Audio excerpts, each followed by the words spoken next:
Valley Band, and I hope you enjoyed our film. I'm talking to you for the first time at the beginning of this full moon video magazine, which we're all very excited about. What really inspired us to do something like this is we've had such great response in the past from you people, both on the making of Meridian, Crash and Burn, and Puppet Master, that we felt between the making of and our merchandising program that it'd be more entertaining, really, and informative for all of you to see more of what goes on behind the scenes here at Full Moon. Everybody involved in Full Moon is a real passionate filmmaker, and as a result of that, all our pictures are made in-house. We don't acquire films and wind up buying movies from other producers. We really make our films, we design them, we create the effects, the storylines, and we physically make the movies. Right now, I think you'll want to hear about the making of Puppet Master. You'll want to meet some of the directors who are making some of our upcoming films. Stuart Gordon, who's involved in The Pit and Pendulum. Ted Nicolau, who is doing Subspecies in Romania. Later on this year, I'm going to be directing Trancers 2, The Return of Jack Death, which I'm very excited about.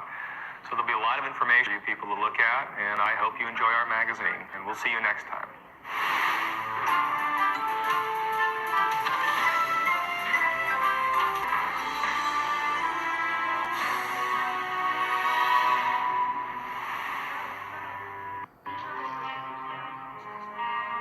Some new facts have been unearthed about the horrible occurrences at Bodega Bay.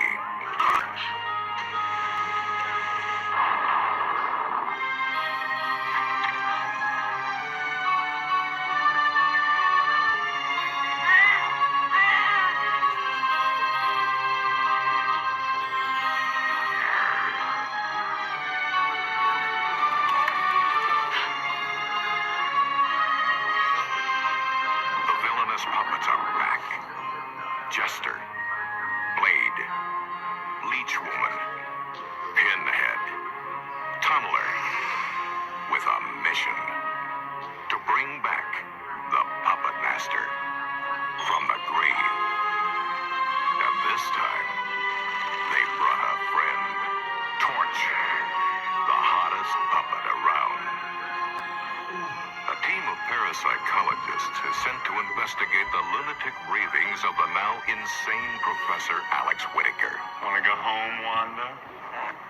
Don't forget, Whitaker did see something that drove him out of his mind. Alex Whitaker was nuts, man, period.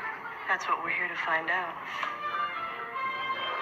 Special effects wizard David Allen, nominated for his work in Steven Spielberg's The Young Sherlock Holmes, steps into the role of director for Full Moon Entertainment's Puppet Master 2. I enjoy working with actors, but the puppets is a whole different thing, a different satisfaction, a different fulfillment. As with the original Puppet Master, the puppets were designed and created by David Productions. These puppets are all manipulated in various ways. There's all sorts of tricks we use. We use rods here to get articulation from behind the camera. We're just hiding them where we can. We use balls, which can make, when I squeeze the cable, the mouth moves. Just whatever kind of tricks we can get away with. We're afraid to use wires. We're not afraid to use mirrors or anything that we have to get a little bit of magic on the screen here. All right, well, this is not as it appears here. At no time in the movie is there an army of torches. What we're revealing here is one of the tricks of the trade is that there's no way to make one puppet do all that this guy is going to do during the movie. So what we actually do is have many different models to serve different purposes. I'm holding on to the stunt puppet here. This guy you can abuse and punch and throw around. And next to this is the RC puppet, which is all radio-controlled motors. It just works almost by magic. Chris is holding on to the rod puppet, and you can make them walk. You can make them essentially do any bit. And then at the very end of the table would be the actual flamethrower, which is the real tour de force of this guy. We're actually, this guy is actually blowing a flame that's about 10 feet long out of his arm. And that's I think, going to be the highlight of this. But who could be afraid of this guy blowing things up? No need to keep our presence a secret any longer. Soon, you will regain your full strength. And now, back into the cabinet.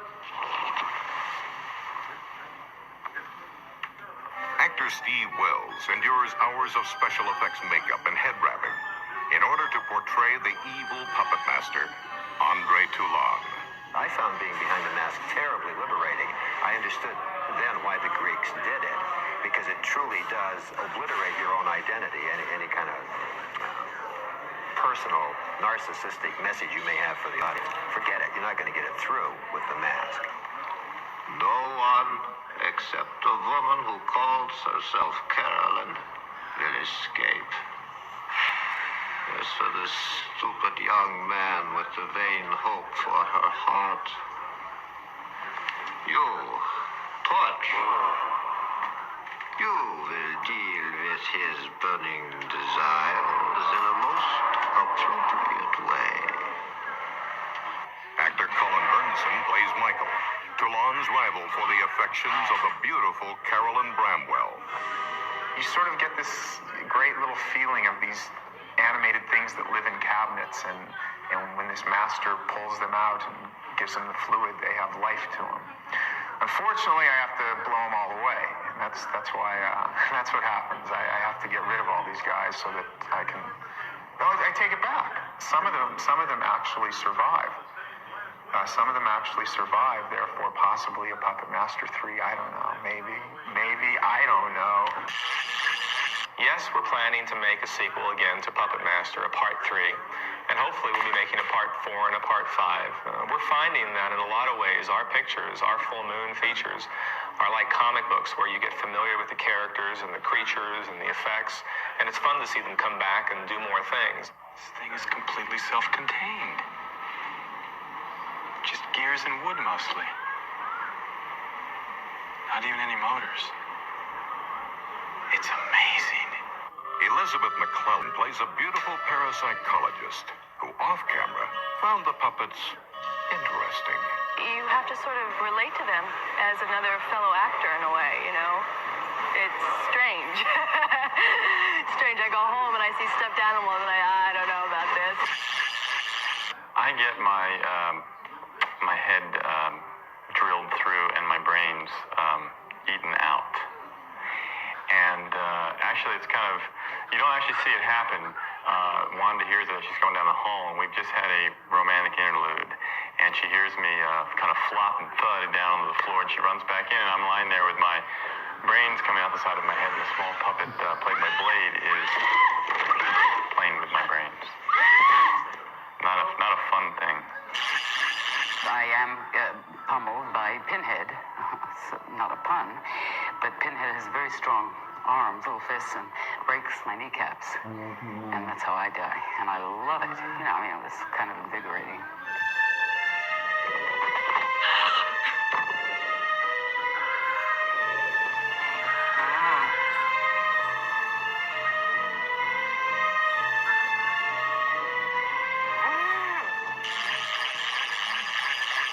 A friendly little 1-foot-tall creature named Tunneler takes a running start into my forehead when I'm asleep.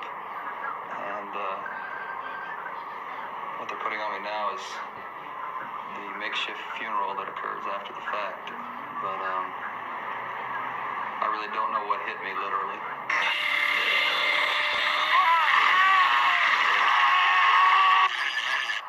This killer little puppet named Blade, which is absolute coolest dressed one, okay, kills me.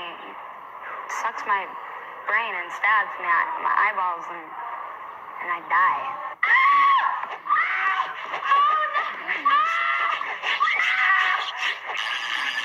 A dangerous but challenging side effect of having a character like Torch is working with fire on a small contained area such as a movie set.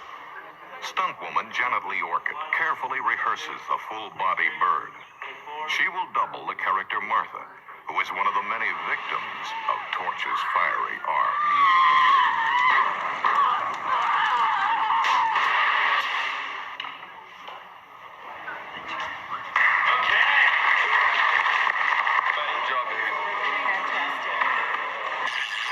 Two life-size mannequins, played by real-life actors, are required for the ultimate surprise of Puppet Master 2. They have waited for decades. for you, Elsa.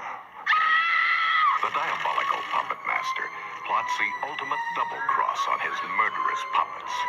He is keeping the serum the puppets have killed for, to use for his own immortality and Elsa's.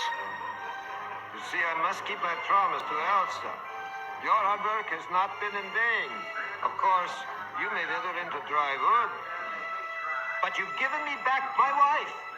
But the puppets have their own surprise for the puppet master, Come back with that! and they give it to him with no strings attached.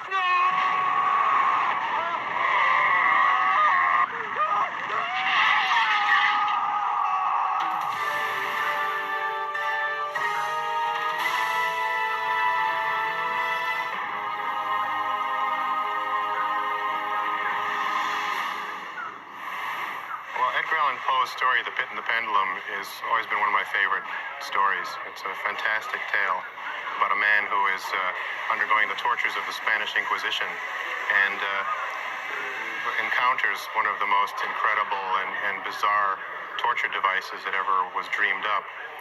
And so what we did was we developed the character of the man who invented the pendulum and the pit, Torquemada, who was the Grand Inquisitor who actually invented the Inquisition as well. And we decided that he was the way we describe him as the Michelangelo, the Leonardo da Vinci of torture. And he develops all sorts of strange devices, each of which is intended to strike total fear into the victim's heart.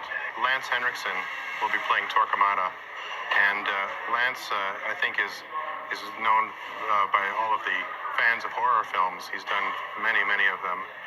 Some of his best known are Near Dark, in which he plays the leader of vampires, Aliens, where he plays Bishop the android, who turns out to be a good character, and he's also in Johnny Handsome, playing the villain in that as well.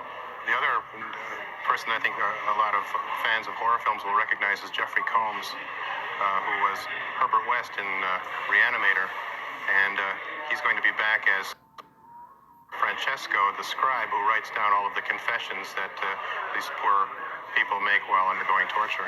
I think there are some similarities between this movie and Reanimator. I think that the dark humor that permeated Reanimator is going to be present here again.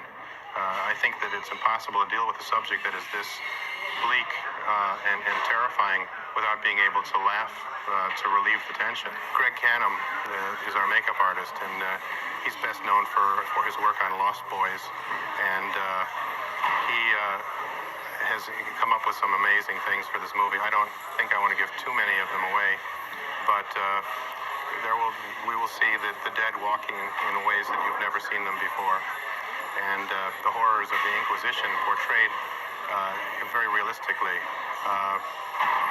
One of the things I found in researching this film is that the things that people actually did to each other is far worse than any of the fantasies that people have dreamed up in horror films. My goal as the director is to keep it entertaining, because I don't think that you can get a message across if it is too bleak.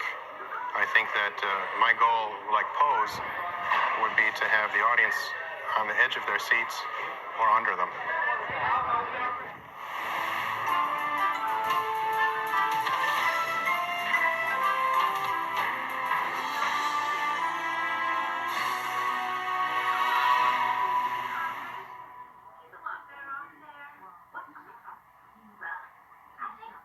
From Stuart Gordon, the director of Reanimator, and Edgar Allan Poe, author of The Raven, comes a new vision of classic terror.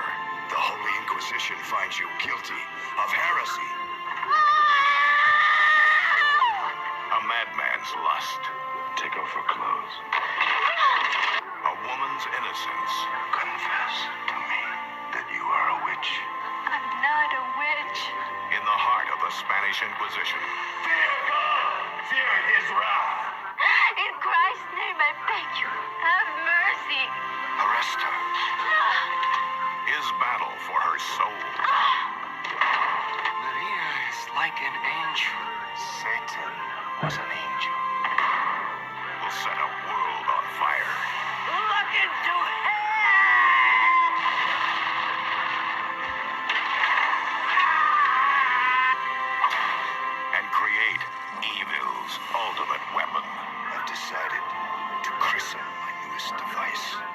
with your blood. The pit and the pendulum. You swore you'd show mercy. In this place, death is mercy.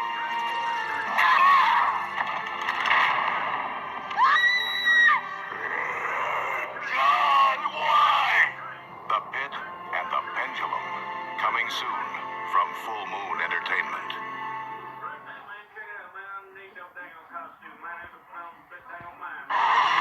Pinhead.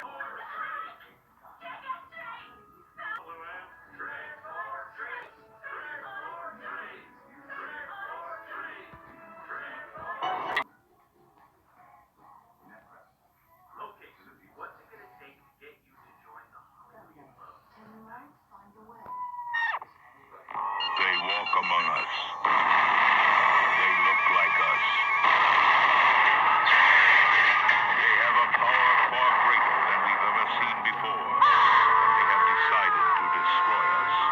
You have everything to look forward to, except tomorrow. End of the world.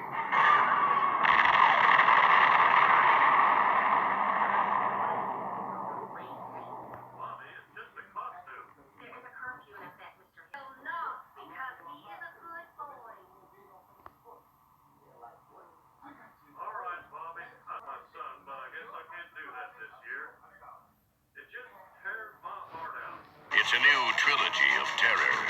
All sequels to Empire cult classics. Pulse Pounders.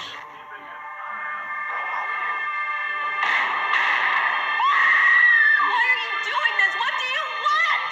Come journey into a terrifying world of darkness.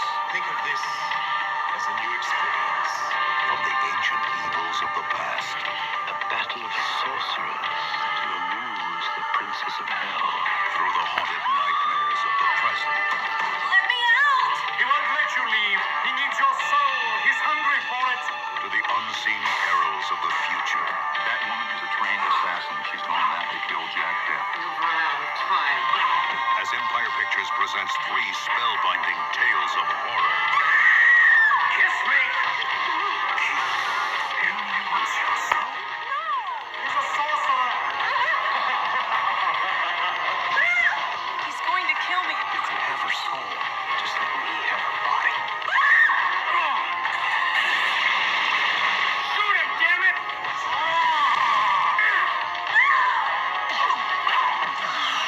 You certainly have an unhealthy obsession with sex and death. All together in a trilogy of terror. You turn into something you never imagined you'd become. Pulse Pounders. Pinhead. Blade. Ms. Leach. Jester. And Tunneler.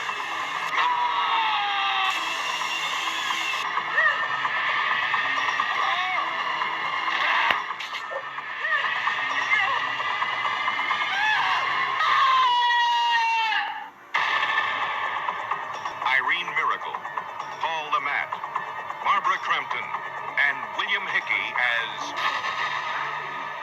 the Puppet Master. Assume the physical nature of human thought. Become any size, any shape it wants. It became what Kidwell was looking for. There's no way out.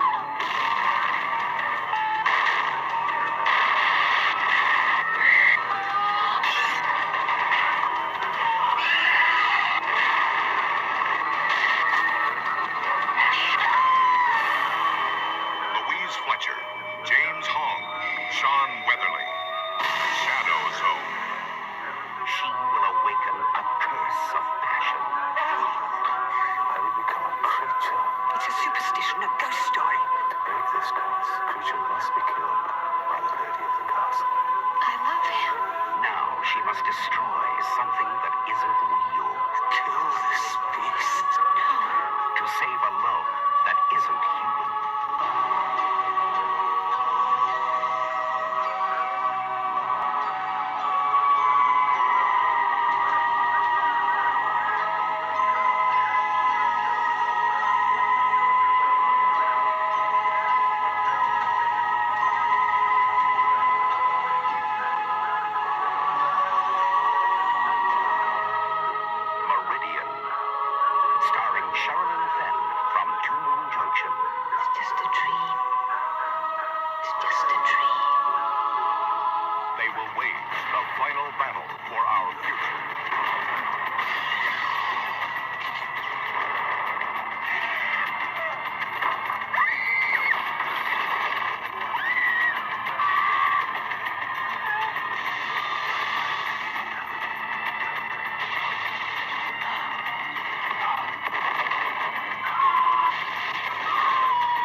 are here to tell you today about some great merchandise that Full Moon has. We've got really killer t-shirts, okay, and awesome posters. You know you can order from your favorite movie, especially Meridian starring me. Huh? You should really, really check these things out, okay? You can get the killer t-shirt like the one I'm wearing, and then, you know, they come with like your favorite Full Moon movie on the back, and all your friends will go, that's a really cool t-shirt. Where'd you get it? And then you'll go, I saw this really cool chick on a video, and she told me where to get it. And we have some killer posters, too. You know, you decorate your walls in your rooms and stuff. And here are these. Did you guys meet my friends? This is Blade and Pinhead and Jester and Tumbler and this is my baby Torch. This dude right here just killed me, remember?